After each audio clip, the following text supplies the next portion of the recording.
Hi, this is Sandy from Spitfire's Customer Experience team, and in this video, we're going to take a quick look at angular strings evolutions. I'll give a quick tour of the interface, and then we'll look at each section in a little more detail. Looking at the very top, we have some information on our system performance. We also have some global controls, and some options in the top right. Underneath that, we have our preset browser, and our button for collapsing the interface. We have the main controls, such as dynamics and expression, and then underneath here we have some more advanced controls. This is where we'll find our Evo Grid, our effects, and our signal mixer. And at the very bottom, we have our keyboard displayed, which shows us a coloured range for the different Evos that we've assigned. This has some octave controls on the left-hand side.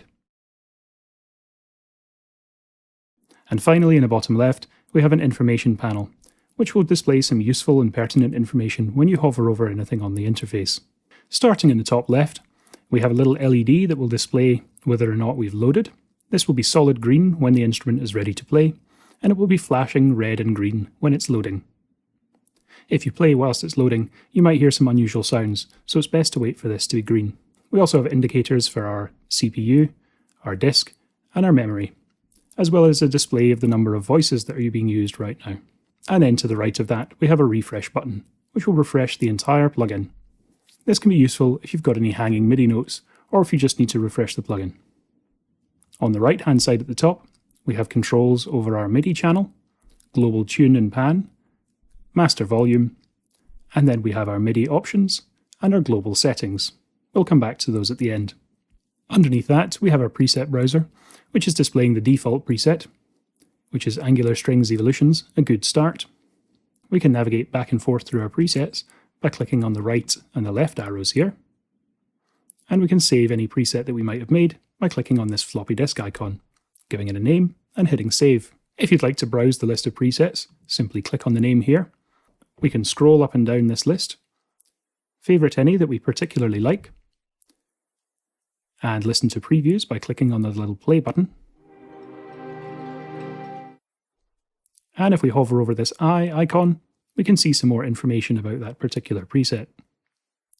On the left-hand side, we have some tags, which will allow us to mine down and find exactly what we're looking for. There's also a user tag, which will show you your presets that you've made yourself. You can clear all of the tags by clicking on the clear button in the top left. If we find a preset that we like, we can click load, or simply double-click it.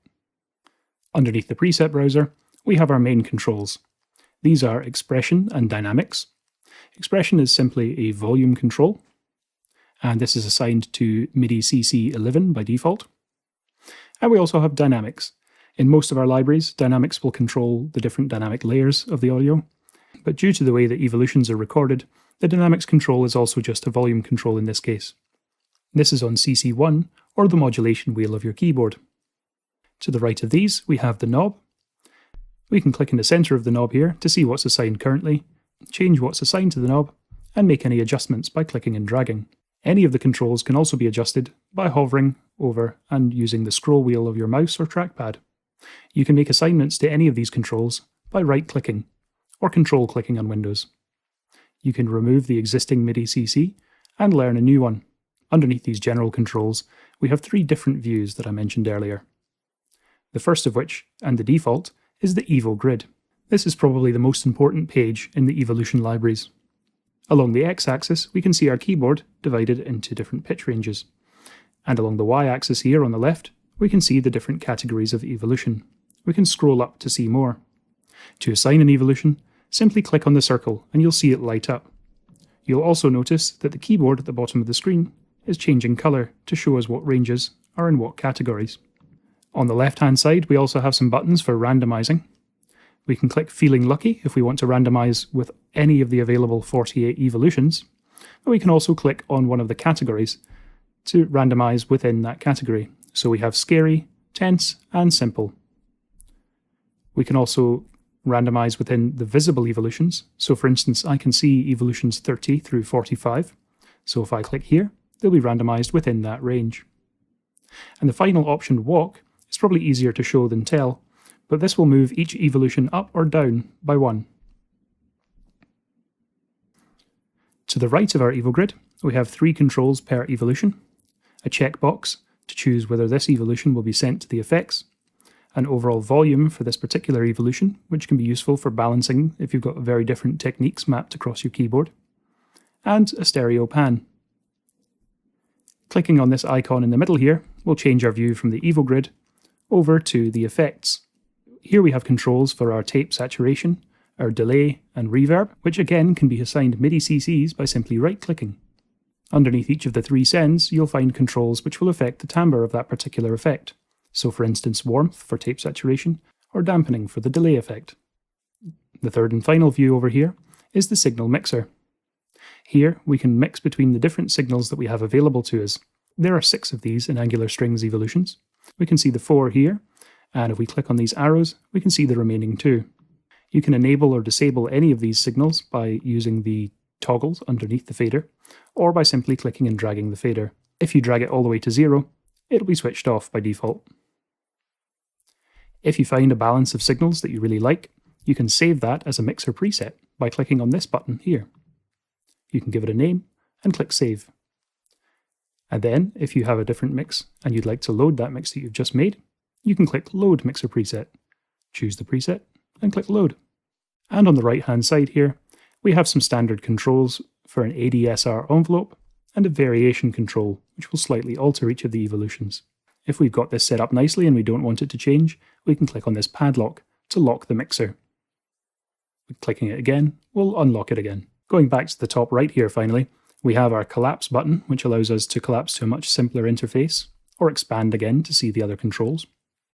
We have some MIDI controls here, where we can adjust our velocity response, and also clear our CC mappings, or reset them to the defaults. And then we have our global settings.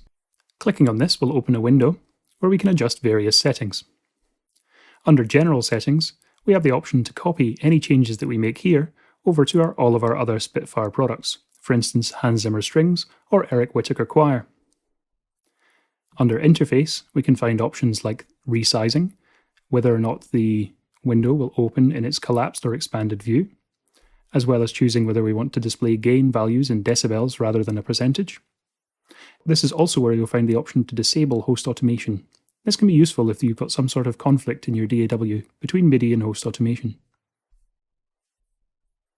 We also have some audio options here, such as the maximum voices, preload buffer size, and stream buffer size. These should be left well alone if your plugin is behaving normally. I would only recommend looking here if you're troubleshooting a performance issue. And then we also have the plugin options here, where we can choose our default preset by simply clicking and choosing one from the list. Once we've made some changes and we want to save these, we can click on Save, or we can just cancel out and the default settings will be left alone. And last but not least, we have an About page here, where you can find out about the EULA, any acknowledgements, and other licensing information. That's it for our tour of Angular Strings evolutions.